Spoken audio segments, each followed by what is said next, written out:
রংপুর মহানগরীর সিও বাজার এলাকায় একটি এলপি গ্যাস ফিলিং স্টেশনে বিস্ফোরণে আহত হয়েছেন বেশ কয়েকজন। পরিস্থিতি নিয়ন্ত্রণে কাজ করছে ফায়ার সার্ভিস।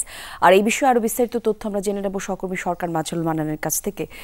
মাজহার, বিস্ফোরণের সূত্রপাত কিভাবে হলো আর আহত যারা আছেন তাদের কি অবস্থা একটু আমাদেরকে যদি বিস্তারিত জানাতেন।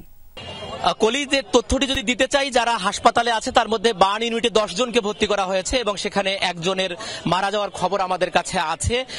তিনি আমরা সম্ভবত জেনেছি যিনি এখানকার যিনি ইঞ্জিনিয়ার, যিনি এই যে বয়লারটি যিনি ঠিকঠাক করছিলেন তিনি হচ্ছেন মারা গেছেন, এরকমটি আমরা শুনেছি। তবে তার নাম আমরা এখনো জানতে পারিনি। আমি যদি আপনাকে তথ্যটি দিতে চাই, এই যে রংপুর মহানগরীর যে সিও বাজার যে এলপি গ্যাসটি আছে, অর্থাৎ এটা পরিশোধিত এলপি গ্যাস, এবং এই গ্যাসের এই যে বয়লারটি, এই গ্যাস পাম্পটি বন্ধ ছিল বেশ কিছুদিন ধরে।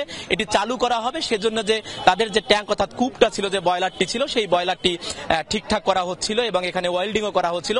ঠিক সেই সময়ে যখন বাতাস দেওয়া হয়, দিয়ে লিঙ্কেজটা পরীক্ষা করা হচ্ছে যে কোনো এই কূপে কোনো লিঙ্কেজ আছে কিনা, সেটি করার সময় বিস্ফোরণ ঘটে। বিস্ফোরণের ঘটানোর ফলে যে ঘটনাটি ঘটেছে, এখানে গ্যাস না থাকার কারণে এখানে অগ্নিকাণ্ডের ঘটনা ঘটেনি, কিন্তু আশেপাশের অবস্থাটা খুবই ভয়াবহ পরিস্থিতি। আমরা যতটুকু জেনেছি অন্তত 1.5 মাইল জুড়ে বিভিন্ন এলাকায় বিভিন্ন বাসা বাড়িতে এই যে এখানকার যে ইকুইপমেন্ট গুলো ছিল সেগুলো গিয়ে সেই বাসা বাড়িগুলো নষ্ট হয়ে গেছে এবং কিছু দোকানপাটও নষ্ট হয়ে গেছে।